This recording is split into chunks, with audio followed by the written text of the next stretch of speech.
Jack Johnson, assistant city prosecutor, humorist, and now storyteller. Ladies and gentlemen, the engaging Jack Johnson.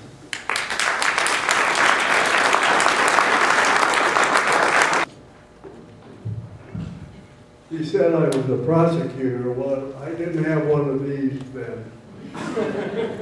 But this is, when you saw all these costumes that all these beautiful ladies had, this is a lawyer's costume. How many lawyers have you seen that had a yellow pad and a pen? This is our badge. If I were a prosecutor in England, I would be wearing a gray wig, believe it or not. And boy, am I glad I'm not. One thing Frank said, he said, maybe some of you will think about an experience that you've had from one of the things that a storyteller says up here. And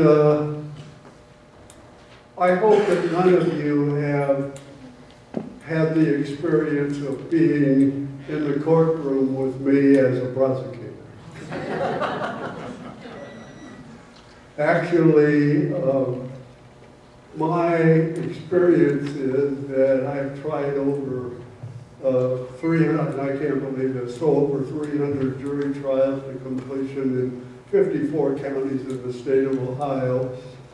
But you know, in thinking back over the 50 years, I think that I have to say that my years as a prosecutor in the misdemeanor court for the city of Columbus, I met more interesting people and had more interesting cases than I've had the other 50 years. And it's some of those that I wanted to tell you about. I just have 3 short stories I would tell you about that actually occurred in municipal court, in misdemeanor court. The first one I won't tell you is truth. Although, you know, truth should never stand in the way of, as somebody said once, truth should never stand in the way of a good story. But the first story I'm not going to say is true. But it goes like this. In California, the condor is a protected species. Probably most of you know that.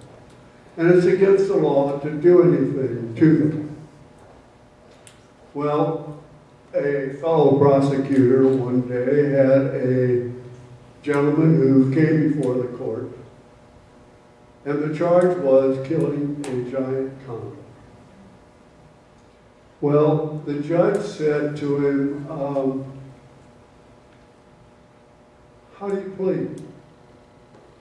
And he said to the defendant, didn't you know that condors are a protected species? And the young man said, well, yeah, I guess I did, Judge. And he said, well, did you know it's against the law to kill them? And the guy said, well, yeah, I guess I did, Judge. And the judge said, well, then how do you plead? And the young man said, well, I guess under those circumstances, I plead guilty. So he did. So the judge said to him, well, son, knowing all of that, why in the world would you ever kill a condor? And the young man said, Judge, this is where the truth may be going, but he said to the judge, Your Honor, all my life, I've wondered what a giant condor tasted like. And the judge said, oh. And he said, well, okay, $10 fine, $10 cost, pay the clerk. So the young man started over to the clerk's table to pay his fine. And he got about halfway over there, and the judge said, hey, young man, come back here. So he did. And he said, young man, I want to tell you something. this is the judge speaking, all my life, I wondered what giant condor tasted like. What does it taste like? And the young man thought and thought and thought. He said, well, Your Honor, it tastes a little bit like eagle. No.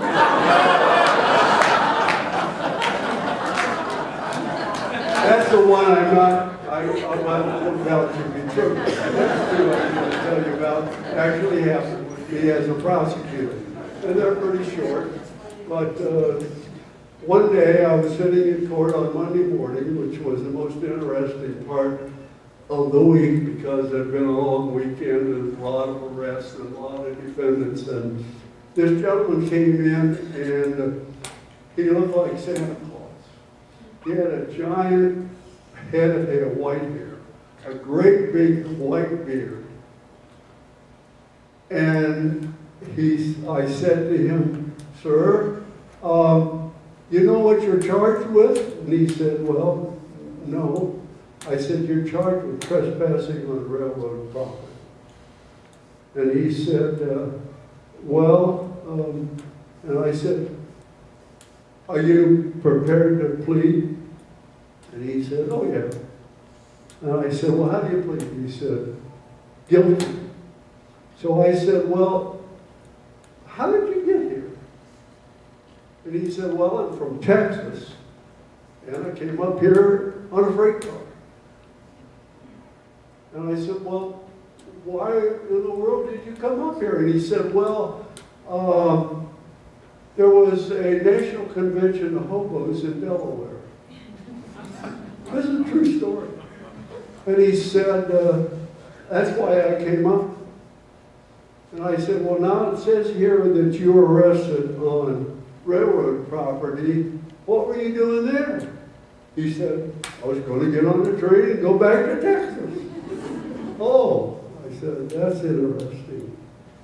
So I said, you're pleading guilty, and the judge said, yes, okay, $10 fine, $10 cost, and pay the clerk. So the man turned around, and then he turned around again, and he said to the judge, hey, Judge, can I say something? And he says, well, sure. And the man said, Judge, I just want you to know that at the convention, I was elected king of the whole. And the judge said, oh, okay, suspend the fine, suspend the cost. Now, would you please get out of town, Your Highness?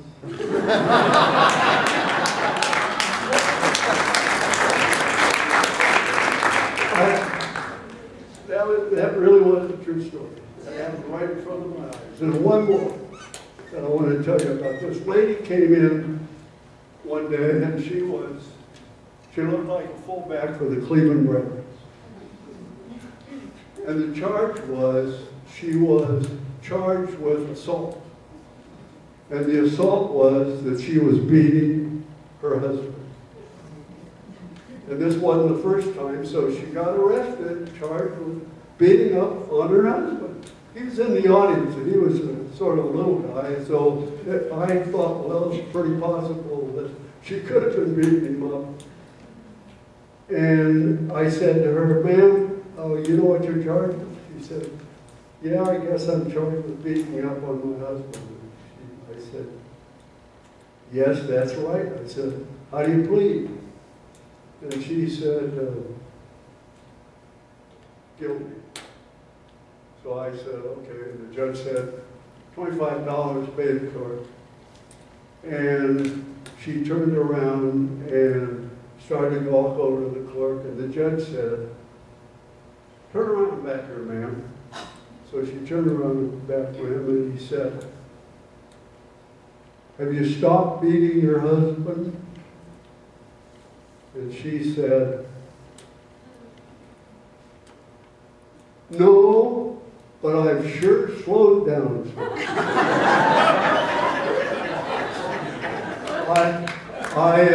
I've slowed down at this point to a stop. I thank you for listening.